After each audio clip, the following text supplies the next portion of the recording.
நாங்கள் எதுவும் லைவுக்கு வரோம்னா மனசு கஷ்டமாக இருக்கும். உங்களை போல் இருக்கிறவங்கள பேசிட்டு மன மகிழ்ச்சி அடைவதற்குத்தான், வேற எந்த நோக்கமும் இல்லை. நீங்கள் அப்படி நினைக்க எங்ககிட்ட பேசுங்க. இல்லை நான் வந்து எல்லாத்தையுமே குறிச்சிலாம் சொல்லலப்பா. எல்லாருமே நான் சொல்லலை. எனக்கு இப்போ ஒரு லைவில் வந்து 10 நல்ல கமாண்ட் வந்தால் 4 பேடு கமாண்ட் வரதான் செய்யும். மாலை வணக்கம், மாலை வணக்கம். நல்லா இருக்கீங்களா? ரெகுலராக வணக்கம், வாழ்க வளமுடன். கிட்டா சிட்டா யா கிட்டா சிட்டானா எனக்கு புரியலையப்பா. கிட்டா சிட்டானா நேம் சொல்கிறீங்களா இல்லை என்ன சொல்கிறீங்கன்னு எனக்கு தெரியல. மேலே ஒரு மெசேஜ் நீங்கள் பெருசாக போட்டிருக்கீங்க, ஹாய் ஹாய். அது வந்து எனக்கு கொஞ்சம் தமிழில் சொல்லுங்கப்பா, நான் படித்து சொல்லிடுறேன். அதனால் கொஞ்சம் நாளைக்கு வந்து லைவ் வீடியோ என்ன ரீசன்னு பார்த்தீங்கன்னா, நான் ஆல்ரெடி எனக்கு 1200 வீடியோ கிட்ட இப்போ எனக்கு வந்து நான் போட்டுட்டேன். ஆமாம், 1200 வீடியோ நான் வந்து நான் போட்டிருக்கேன். கிட்டத்தட்ட ஒரு 500 வீடியோனாலும் நான் பெரிய வீடியோ, லாங் வீடியோ நான் போட்டுட்டேன்.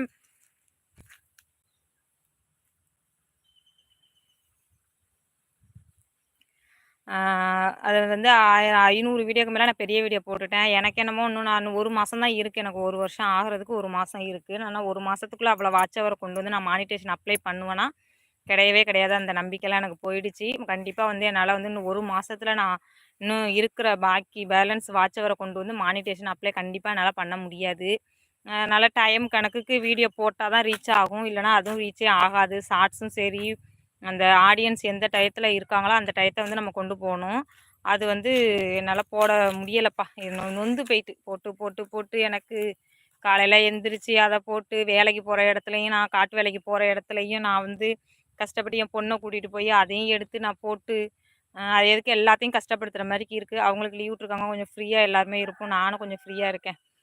எனக்கு மற்ற வீடியோஸ்லலாம் வந்து கொஞ்ச நாள் பார்க்கட்டும் எல்லாருமே. எல்லா ஃப்ரெண்டு 10,000 பேர் இருக்காங்க, 10,000 உறவுகள் இருக்காங்கல்ல. அவங்க இப்போ ஒரு மற்ற வீடியோலாம் பார்த்து கொஞ்சம் சப்போர்ட் பண்ணட்டும். பண்ணுனா அந்த கொஞ்சம் வாட்ச் ஹவர் கிடச்சானாலும் பார்த்துக்கலாம் அப்படின்னு சொல்லிட்டு தான் இப்போ நினச்சிட்டேன்.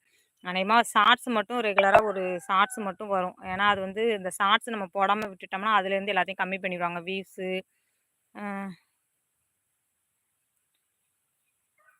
இல்லை பேடு கமாண்டுக்குலாம் எனக்கு பிரச்சனை கிடையாது. நான் அதெல்லாம் வந்து பெருசாக எடுத்துக்க விரும்பலை. பேடு கமாண்ட்லாம் நான் 2 நாளைக்கு முன்னாடி எனக்கு பேடு கமாண்ட்லாம் வந்துச்சு. நான் அதை சிரிச்சுக்கிட்டே இப்போ எடுத்துட்டேன். அது வந்து அவங்களுக்கு தெரிஞ்ச புத்தி, அவ்வளோதான். பேடு கமாண்டுக்காண்டிலாம் நான் வீடியோ போடுறத ஸ்டாப் பண்ணலை. வீடியோஸ் கண்டினியூஸாக நான் போட மாட்டேன்னு நான் சொல்லலை.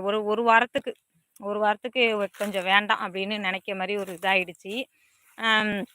பேடு கமாண்டுக்கெலாம் நாங்கள் இன்றைக்கி தான் முதல் முறையாக உங்களை பார்க்குறேன். ஓகே அதான் தெரியுது, லோகோ வச்சு நான் பார்த்தேன்.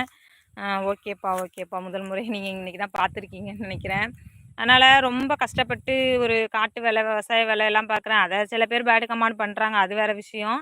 இருந்தாலும் எனக்கு போட்டு போட்டு ரொம்ப நொந்து போயிடுச்சு. ஒரு வீடியோக்கும் ஒரு ரீச் கிடைக்கல. நம்ம அப்போ அவ்வளோ 1200 வீடியோக்கும் அதில் ஒரு வீடியோ எனக்கு கொஞ்சம், ஒரு வீடியோ மட்டும் கொஞ்சம் ரீச் கிடச்சிச்சின்னா எனக்கு இந்த மானிட்டேஷன் அப்ளை பண்ணிடுவேன். அப்ளை பண்ணால் கூட அதுக்கப்புறம் கூட கொஞ்சம் கொஞ்சமாக நான் வீடியோஸ் போட்டு அதுக்கப்புறம் கூட சேலரி வாங்கிக்குவேன். ஆனால் அந்த 1 வருஷத்துக்குள்ளே வந்து முழுசாக என்னால் பண்ண முடியும்னா கண்டிப்பாக அது என்னால் பண்ணவே முடியாது. இது ஒரு சமூக வலைத்தளம், அதனால் நல்லது கெட்டது அதெல்லாம் நான் சொல்லலைப்பா. பேடு கமாண்ட் வரும், எல்லாமே வரும். ஏன்னா நம்ம மீடியாக்குள்ளே வந்துட்டோம். 1000 பேர் 1000 சொல்லுவாங்க. அதெல்லாம் கேட்டு பொறுத்து தான் போகணும். ஹாய் அதெல்லாம் வந்து பொறுத்து தான் போகணும். ஃபஸ்ட்டு வந்து எனக்கு அதெல்லாம் புரியாது. இந்த பேடு கமாண்டுக்கெலாம் கண்டமேனி நான் திட்டுவேன். லைவ்லேயே வந்து பேசியிருக்கேன்.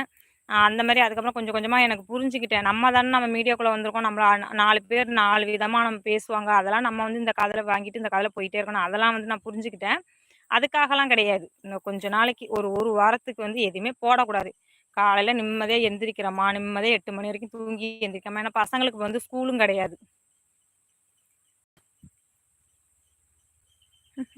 இன்னைக்கு தான் நான் சோர்வாக பேசுகிறேன். மற்ற நாள்லாம் நான் ஜாலியாக பேசுவேன். லைவில் போய் பாருங்கள், எல்லா வீடியோலையும் பாருங்கள்.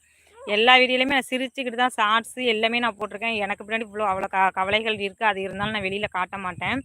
இன்றைக்கி அப்படியே எனக்கு காலையில் இருந்தே ஒரு மைண்ட் வந்து அப்படியே ஓடிக்கிட்டே இருக்குது. நம்ம எவ்வளோ வீடியோஸ் போட்டிருக்கோம், எவ்வளோ நம்ம கஷ்டம். ஒவ்வொரு வீடியோலையும் அவ்வளோ கஷ்டப்பட்டிருக்கேன். அவ்வளவு உண்மை, அவ்வளோ வீடியோமே உண்மையாக உள்ளதை நான் எடுத்து போட்டிருக்கேன். அவ்வளோ நான் கஷ்டப்பட்டிருக்கேன். ஆனால் அந்த வீடியோவுக்கு வந்து ரீச் கிடைக்குன்னா கண்டிப்பாக வந்து அது கிடைக்கவே இல்லை.